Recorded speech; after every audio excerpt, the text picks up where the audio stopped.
নমস্কার বন্ধু। আজকে হোমিওপ্যাথির এক খুব কমন সমস্যা, যেটা পুরুষ মহিলা উভয়ের জন্যই খুব চিন্তার ব্যাপার। এইরকম একটা ভিডিও আজকে আপনাদের সামনে উপস্থাপনা করতে চলেছি। বন্ধু, আমি আপনাদের সবসময় যে কথাটা বোঝানোর চেষ্টা করেছি যে দেখুন, এটা একটা চিকিৎসা পদ্ধতি। শুধুমাত্র কিছু কথা শুনে যদি আপনি এর চিকিৎসা করার চেষ্টা করবেন, তাহলে কিন্তু সফলতা আপনার কাছে নাও আসতে পারে। তাই আমি সবসময় চেষ্টা করি যে এটা একটা টিউটোরিয়াল করতে, অর্থাৎ একটা শিক্ষামূলক ক্লাস করতে, যাতে আপনারা এর প্রত্যেকটা জিনিসকে খুব ছোট ছোট নিজেদের জীবনে প্রয়োগ করতে পারেন। তাই হয়তো আমার ভিডিওগুলো আপনাদের কাছে বড় বলেও মনে হবে, কিন্তু বন্ধু আমার কিছু করার নেই। কারণ যে কোনো ভালো জিনিসের জন্য আপনাকে মূল্য চোকাতে হবে। আপনি অল্প সময় দিয়ে অনেক কিছু শিখবেন, আপনি অল্প পরিশ্রমে অনেক কিছু ভালো কাজ করবেন, এটা কোনোদিন সম্ভব নয়। তাই আপনারা শান্ত মনে শিক্ষার্থীর মতন শিক্ষণীয় বিষয় ভেবে এই ভিডিওগুলো দেখার চেষ্টা করবেন। আশা করি আপনাদের ভালো লাগবে। যেভাবে আমি আপনাদেরকে বর্ণনা করার চেষ্টা করব, আশা করি আপনাদের ভালো লাগবে, কারণ আমিও ওইভাবেই আমার গুরুর কাছ থেকে শিখেছিলাম।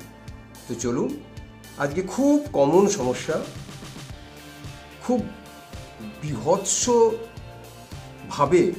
আমাদেরকে চিন্তিত করে তুলেছে। আর তার জন্য বাইরে প্রচুর টাকা নিয়ে, হাজার হাজার টাকা নিয়ে এক ধরনের ব্যবসায়ী আপনাদের কাছ থেকে এর সুফল দেবে বলে অঙ্গীকারবদ্ধ হয়ে আপনাদের পয়সাগুলোকে নিয়ে নিচ্ছে। হ্যাঁ বন্ধু, আমি আজ আলোচনা করতে চলেছি মানব জীবনের খুব কমন সমস্যা, শিশু থেকে বার্ধক্য অবধি, পুরুষ থেকে নারী অবধি, যে কোনো বয়সে, যে কোনো লিঙ্গের মানুষের জন্য যেটা খুব সমস্যা, সেটা হচ্ছে চুল পড়া বা হেয়ার ফল, হেয়ারে ড্যান্ড্রাফ, অকালপক্কতা, এই সব নিয়ে আজকে ছোট্ট একটা আলোচনা থাকবে। বন্ধু, আপনি যে চ্যানেল থেকে আমার এই ভিডিও দেখছেন বা দেখবেন, সেই চ্যানেলের নাম ডক্টর M.K. রয় হোমিওপ্যাথ। আর আমি আপনাদের সকলের বন্ধু, সকলের কাছের মানুষ, খুব ভালোবাসার মানুষ, doctor M.K. Roy from Barrackpore, Kolkata. তো আসুন বন্ধু, শুরু করি। চুল পড়া মানুষের জীবনের একটা, কি বলবো, একটা স্বতঃস্ফূর্ত পার্ট। যদি আপনি ভেবে থাকেন কি আপনার চুল কখনো পড়বে না, যেটা জন্মেছে সেটা কখনো পড়বে না, এটা কিন্তু ভুল ধারণা। কারণ একটা কথা আছে না, যে জন্মিলে মরিতে হবে, অমর কে কোথা কবে, তাই না? তো যার জন্ম আছে তার শেষও আছে, যার সৃষ্টি আছে তার অন্ত আছে, তাই না? তাহলে চুল পড়া একটা স্বতঃস্ফূর্ত ব্যাপার, কিন্তু সেই চুল পড়া যদি মাত্রার অতিরিক্ত হয়, তাহলে সেটা আপনার জন্য চিন্তার ব্যাপার, সেটা আমাদের জন্য চিন্তার ব্যাপার। তো আজকে আমরা জেনে নেব যে প্রতিদিন কতগুলো করে চুল পড়া উচিত, যেটা খুব স্বাভাবিক। আমরা জেনে নেব যে চুল পড়ার সম্ভাব্য কারণগুলো কী কী। আমরা জেনে নেব যে চুলের গ্রোথ কিভাবে হয়। আমরা জেনে নেব যে যদি অস্বাভাবিক চুল পড়তে থাকে বা ড্যান্ড্রাফ হতে থাকে বা চুল পাকতে থাকে, তাহলে আমরা হোমিওপ্যাথি কোন কোন ওষুধের প্রয়োগ করে আমরা এই মুশকিল থেকে আসান পেতে পারি। তাহলে বন্ধু, শুরু করি। এই যে চুল পড়া, ইংরাজি থেকে এটাকে বলা হয় অ্যালোপেশিয়া। কি বলা হয়? ইংরাজিতে এর নাম অ্যালোপেশিয়া বা থিনিং অফ হেয়ার। থিন মানে পাতলা হয়ে যাও। আপনার স্ক্যাল্প থেকে, আপনার মাথা থেকে যদি চুলগুলো পড়ে গিয়ে গিয়ে গিয়ে যদি পাতলা হয়ে যায়, ঘন থেকে যদি পাতলা হয়ে যায়, তাহলে তাকে আমরা বলতে পারি থিনিং অফ হেয়ার অথবা অ্যালোপেশিয়া। তো এই অ্যালোপেশিয়ার বিভিন্ন কারণ আছে, পর্যায়ক্রমে সেগুলো একটা একটা করে আলোচনা করব। সাধারণত জেনেটিক বা হেরিডিটি, বংশগতির কারণে এই চুল মারাত্মকভাবে পড়তে পারে। সঙ্গে আছে সুগ্রীবের মতন হরমোনাল ডিস্টারবেন্স, পুরুষ অথবা মহিলা উভয়ের ক্ষেত্রেই কিন্তু হরমোনের ডিস্টারবেন্সের জন্য কিন্তু প্রচুর পরিমাণে অকালে অল্প বয়স থেকে চুল পড়তে পারে। এছাড়াও আরও অনেক কারণ আছে, সেই কারণগুলো আমরা আস্তে আস্তে আলোচনা করব। তাহলে এই গেল চুলের ভূমিকা সম্পর্কে। এখন আসুন একটু জেনে নিই যে চুল তাহলে নিশ্চয়ই এটার গ্রোথ আছে, এর সৃষ্টি আছে। হ্যাঁ বন্ধু, সাধারণত শিশু জন্মানোর 2 বছরের মধ্যে সেই শিশুর মাথায় চুল গজায়, স্ক্যাল্পে, মাথায় মানে স্ক্যাল্প, তালু যেটাকে আমরা বলি, সেখানে চুল গজায়, ঠিক আছে? এবং সেই চুলগুলো ধীরে ধীরে বাড়তে থাকে। তাহলে এই যে চুলের যে জন্মানো, একে আমরা বলি হেয়ার গ্রোথ। কি বললাম? Hair growth. এগুলো বৃদ্ধি পায়, এগুলো বড় হয়। তাহলে এই যে জন্মানোর পর থেকে যে হেয়ার গ্রোথ মৃত্যু অবধি এর যে দশা, এই দশাকে আমরা 3টে ফেজ বা 3টে ভাগে ভাগ করতে পারি। বুঝা গেছে? তাহলে প্রথম যে ধাপ, সেই ধাপকে বলা হয় অ্যানাজেন ফেজ। কি বলা হয়? একে বলা হয় অ্যানাজেন ফেজ, ঠিক আছে? তাহলে এই অ্যানাজেন ফেজ 2 বছর থেকে শুরু হয় 7 বছর বয়স অবধি, এটাকে বলা হয় অ্যানাজেন ফেজ। তাহলে চুল জন্মাবে 7 বছর অবধি, এর আয়ুষ্কাল কত? 7 বছর। এটাকে আমরা প্রাইমারি স্টেজ বা ফার্স্ট স্টেজ বলেও অভিহিত করতে পারি। সেকেন্ড যে স্টেজ, সেই সেকেন্ড স্টেজের নাম হচ্ছে ক্যাটাজেন স্টেজ বা ক্যাটাজেন ফেজ। তাহলে এই ক্যাটাজেন ফেজ কবে থেকে শুরু হয় এবং কতদিন থাকে? ঠিক ইমিডিয়েট একদম পিঠে একদম পরপরই 2 থেকে 7 বছর যেই কমপ্লিট হয়, অ্যানাজেন ফেজ শেষ হয়ে যায়, সঙ্গে সঙ্গে ফলোড বাই, আমরা ইংরেজিতে শব্দটা প্রয়োগ করতে পারি ফলোড বাই, ঠিক তার পরপরই ক্যাটাজেন স্টেজ শুরু হয়। এই ক্যাটাজেন স্টেজ সাধারণত 10 থেকে 14 দিন অবধি থাকতে পারে। তাহলে ওদিকে হচ্ছে 2 থেকে 7 বছর, তাহলে একটা চুলের বয়স 7 বছর হয়েছে, ইনট্যাক্ট আছে। ঠিক এরপরেই যে স্টেজটা, সেটা হচ্ছে ক্যাটাজেন স্টেজ বা সেকেন্ড স্টেজ, সেটার বয়স 10 থেকে 14 দিন। এই দিনের মধ্যে কি হয়? ব্লাড সাপ্লাইটা ধীরে ধীরে কমতে থাকে। চুলের যে হেয়ার ফলিকুল আছে বন্ধু, চুলেরও একটা গোড়া আছে। আমরা বলি না চুলের গোড়া খুব নরম হয়ে গেছে, বা চুলের গোড়ায় ভালো করে তেল দিতে হয়, চুলের গোড়া শক্ত নয়, এই যে শব্দগুলো প্রয়োগ করি, এই গোড়া মানে হচ্ছে রুট, যেটাকে আমরা বলি হেয়ার ফলিকল। মেডিকেল টার্মে বলা হয় হেয়ার ফলিকল। এই হেয়ার ফলিকল থেকেই হেয়ারের উৎপন্ন হয়। তো ঠিক 7 বছর চলে যাওয়ার পর, ফার্স্ট স্টেজ চলে যাওয়ার পর সেকেন্ড স্টেজ যেটা আছে ক্যাটাজেন স্টেজ, সেই স্টেজে 10 থেকে 14 দিনের মধ্যে ওর ব্লাড সাপ্লাই কমতে থাকে। আর ব্লাড সাপ্লাই যে কোনো জায়গায় যদি কমে যায় বন্ধু, তাহলে তার মৃত্যু অনিবার্য। তাহলে এই চুলগুলো তখন মৃত কোষে পরিণত হয়, ডেড সেলে পরিণত হয়, অর্থাৎ চুলের মৃত্যু ঘটে। বুঝতে পেরেছি? এটা গেল সেকেন্ড স্টেজ। তারপর হচ্ছে থার্ড স্টেজ, এটাকে বলা হয় টেলোজেন স্টেজ। কি বললাম? টেলোজেন স্টেজ বা থার্ড স্টেজ। এই স্টেজ কিন্তু বিশ্রাম দশা, রেস্টিং ফেজ। 10 থেকে 14 দিনের মধ্যে ব্লাড সাপ্লাই কমে গেছে, চুলগুলো কিন্তু এবার মৃত কোষ, চুলগুলো পড়তে শুরু করেছে। হেয়ার ফলিকল বা গোড়া কিন্তু রয়ে গেছে, গোড়ার উপর থেকে চুলগুলো ব্লাড সাপ্লাই না পেয়ে পড়তে শুরু করেছে। বোঝা গেছে? এই যে থার্ড স্টেজ, এই থার্ড স্টেজকে বলা হয় টেলোজেন স্টেজ। এই টেলোজেন স্টেজ হচ্ছে রেস্টিং ফেজ। এখানে ওই ফলিকুলগুলো, হেয়ার ফলিকুলগুলো রেস্ট অবস্থায় রয়েছে, আবার পুনর্জাগরণের জন্য, পুনর্জন্মের জন্য, নতুন করে আবার নতুন চুলকে গজানোর জন্য ও এখন বিশ্রাম দশায় আছে। বুঝতে পেরেছি? তাহলে 3টি মেজর স্টেজ, আশা করি আপনাদের মনে থাকবে। চিকিৎসা করার জন্য কিন্তু আপনার এই জ্ঞানগুলো অতীব প্রয়োজন, খুবই প্রয়োজন। এখন স্বাভাবিক চুল পড়া কোনটাকে বলবো? চুল মৃত হয়ে সেকেন্ড স্টেজে 10 থেকে 14 দিনের মধ্যে ব্লাড সাপ্লাই কমে গিয়ে চুল পড়ে যাচ্ছে, তাহলে এই যে চুল পড়া, এই চুল পড়া প্রতিদিন যদি 50 থেকে 100টি চুল যদি পড়তে থাকে, আপনি এটাকে স্বাভাবিক চুল পড়া বলে অভিহিত করবেন, আপনার ঘাবড়ানোর কোনো কারণ নেই। কিন্তু যদি দেখেন যে 100, 100-150-র বেশি চুল প্রতিদিন পড়তে শুরু করেছে, তাহলে সেটা কিন্তু রোগ, সেটা কিন্তু আপনার জন্য চিন্তার ব্যাপার। তখনই কিন্তু মেডিকেল এইড বা মেডিসিনের প্রয়োজন হতে পারে।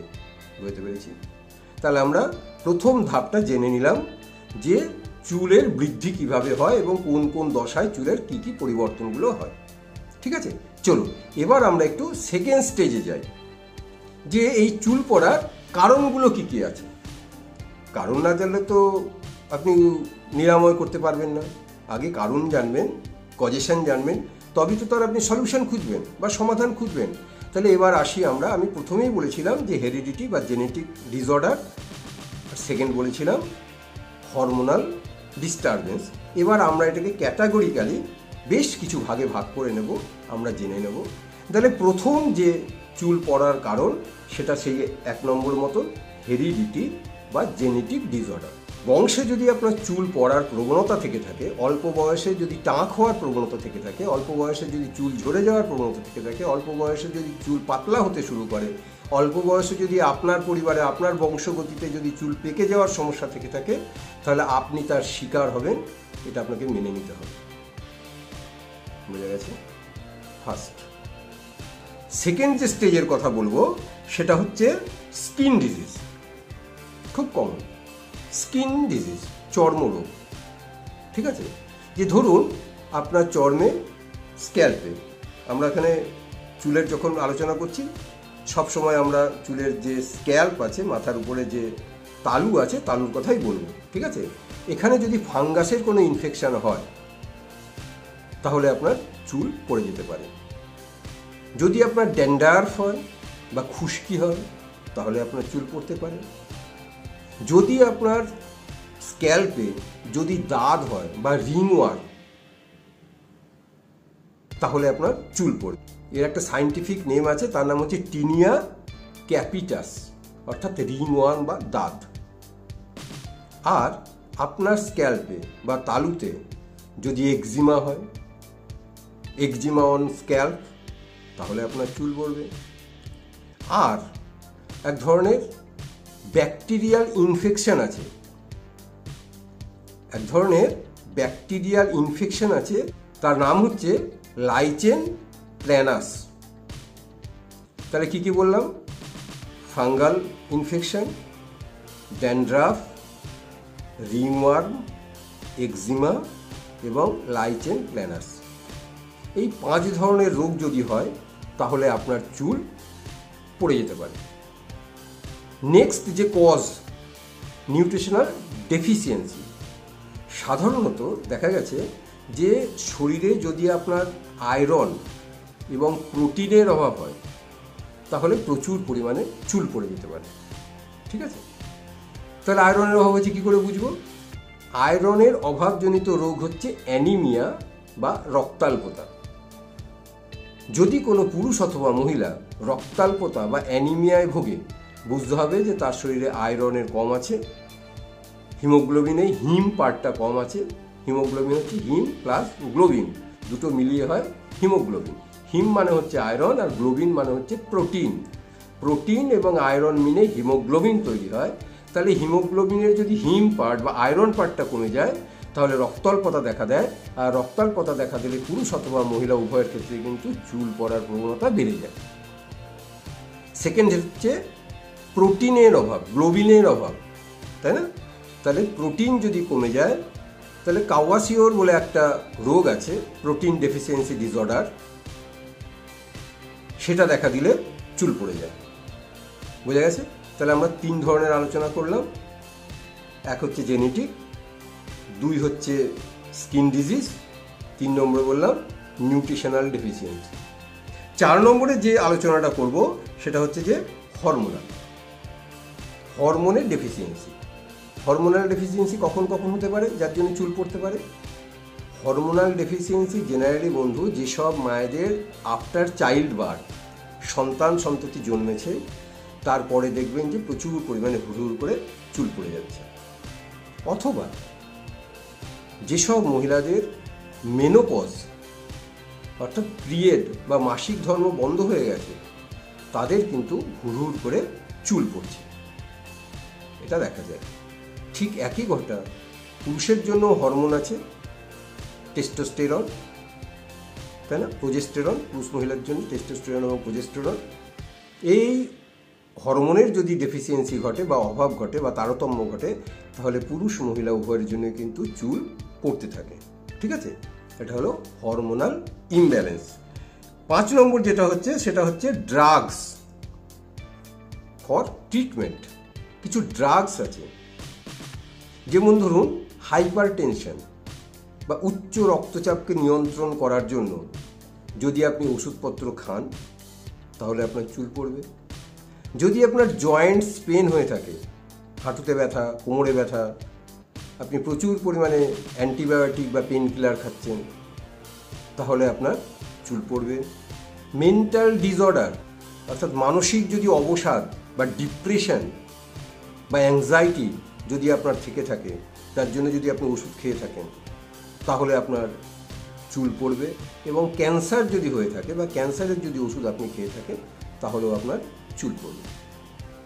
নেক্সট যে কথাটা বলবো, কজ বলবো বা কারণ বলবো, সেটা হচ্ছে কেমোথেরাপি। কেমোথেরাপি তাহলে ড্রাগ হচ্ছে, কেমোথেরাপি একটা ড্রাগ।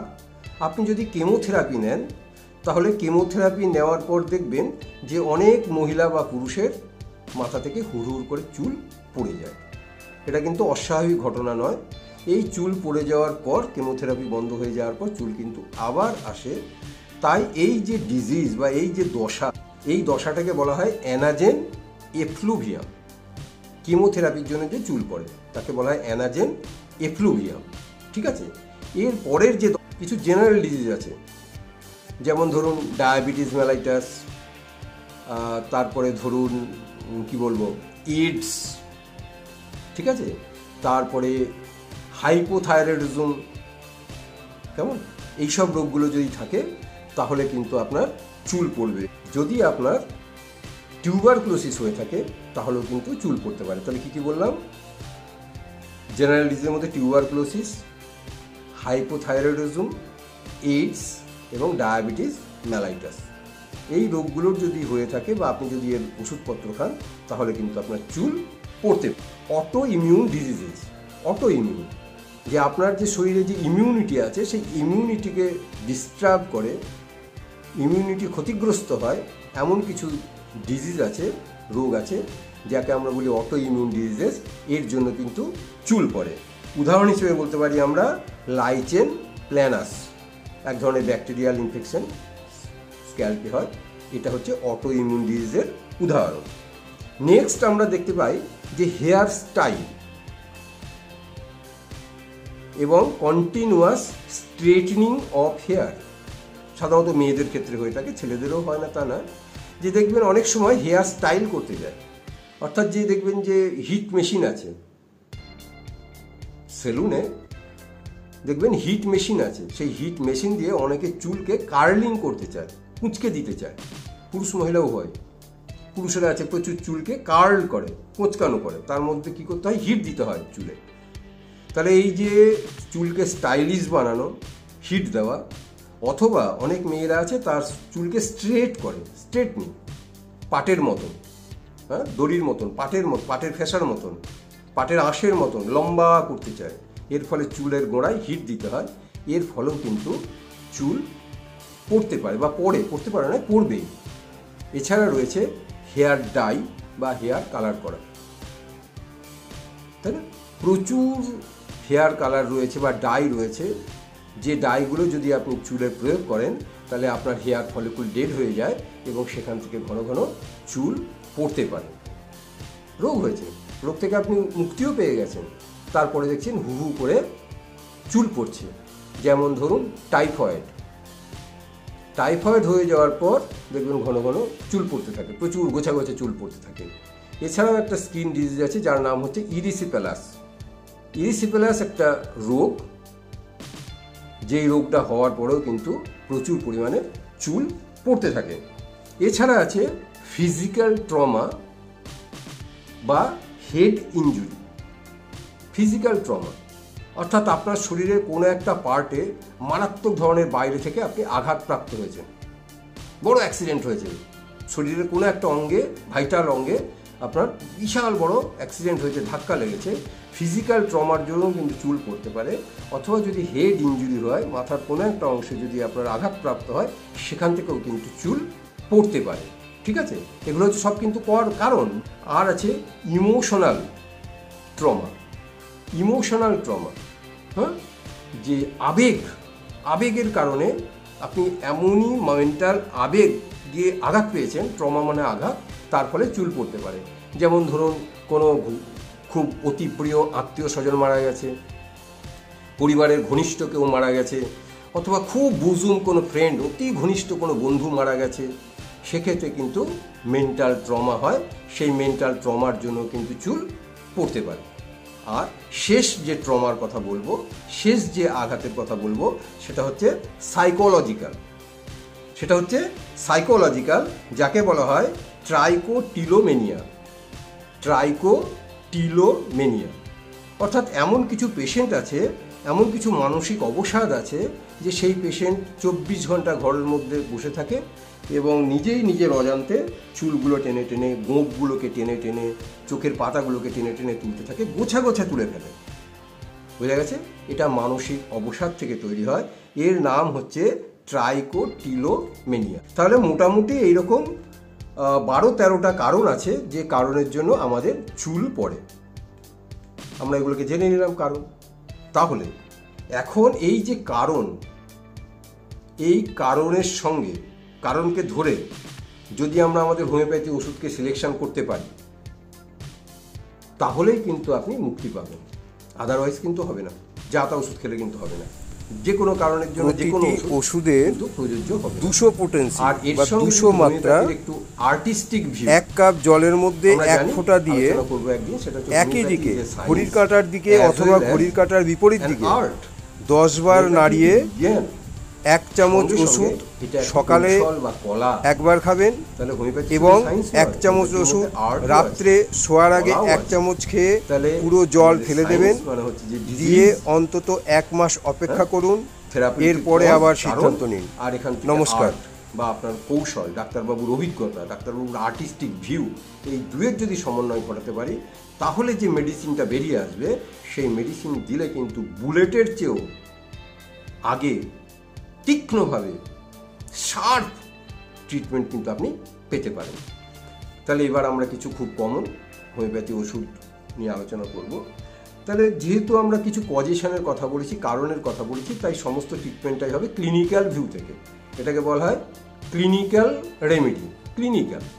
আর একটা আছে কনস্টিটিউশনাল রেমেডি, সেটা হচ্ছে ধাতুগত, আপনার ভালো লাগা, মন্দ লাগা, family history, desire, aversion, causation, concomitant, ঠিক আছে না, অনেক কিছু ব্যাপার আছে, আমরা আলোচনা করব।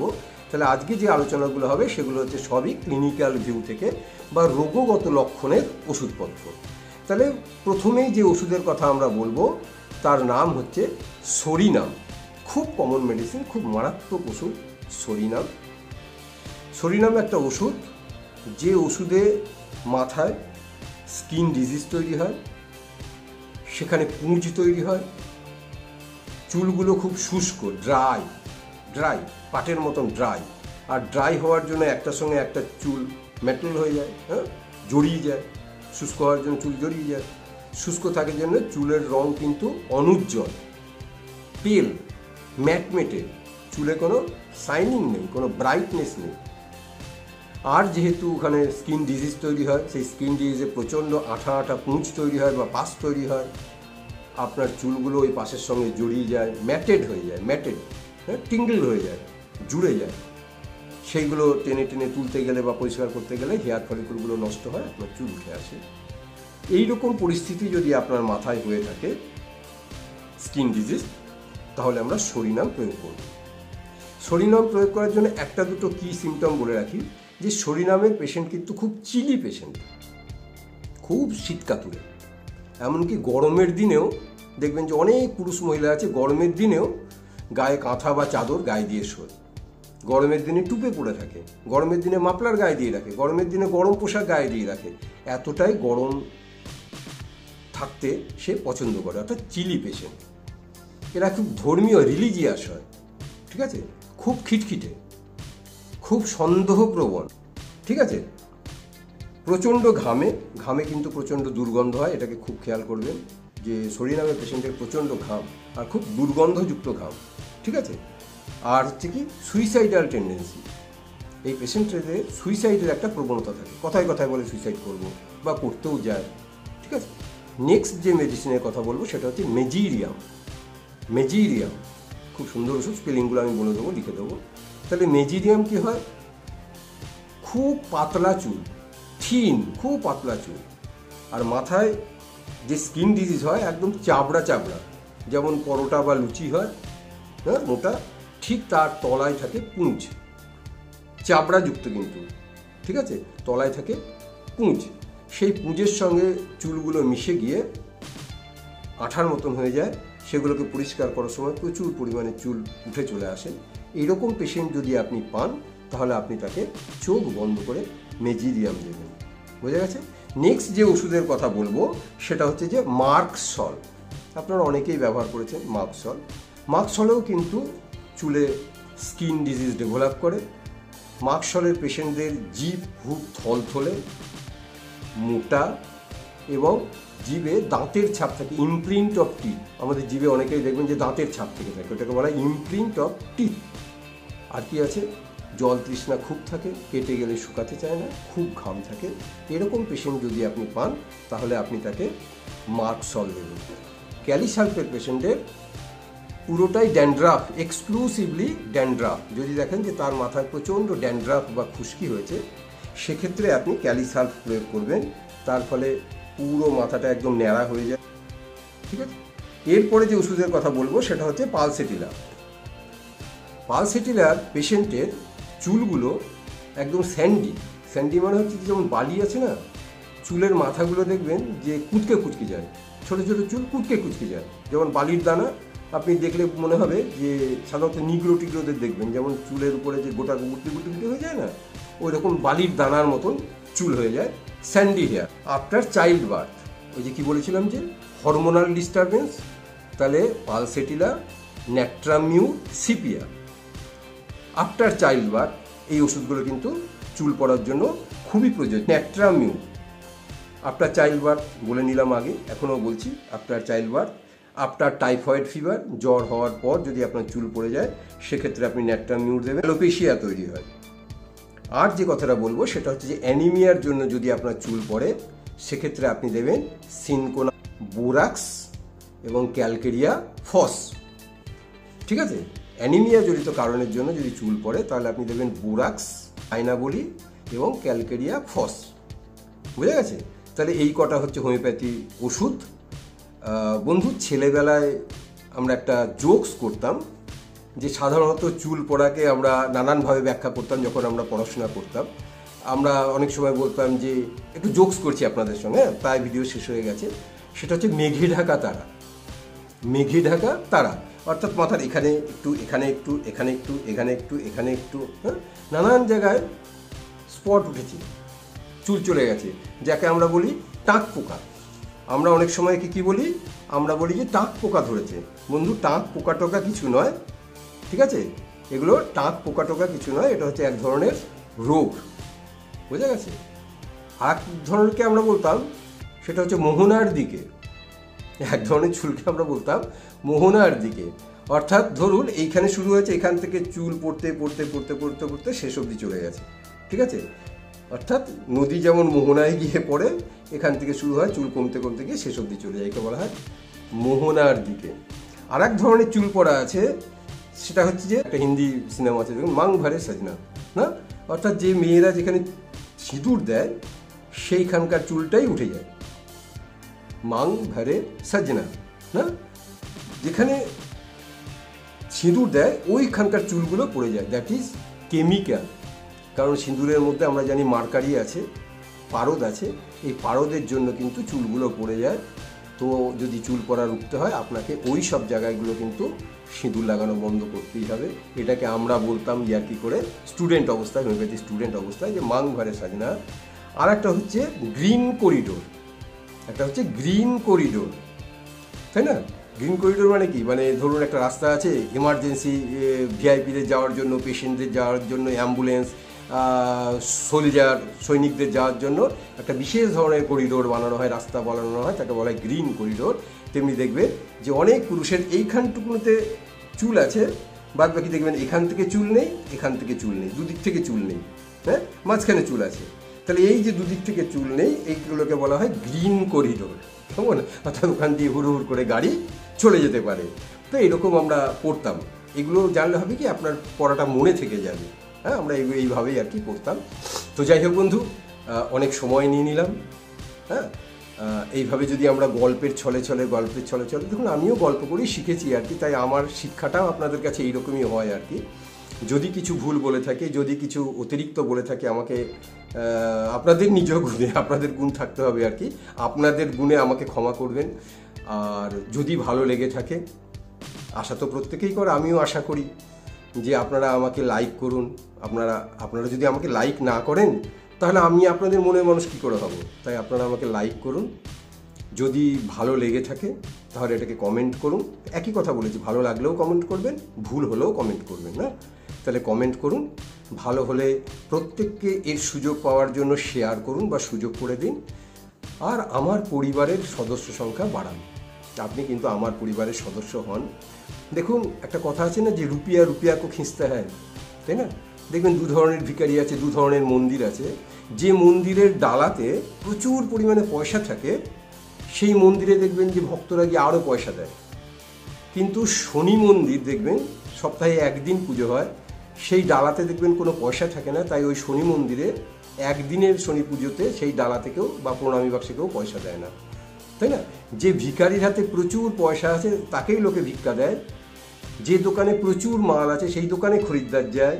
যে হকার প্রচুর মাল বিক্রি করে আর হাতে টাকার বান্ডিল নিয়ে ঘুরে ঘুরে বেড়ায় আর হকিং করে, তার কাছেই লোকে বেশি কেনে, অর্থাৎ রুপিয়া রুপিয়াকেও খিঁচতে হয়।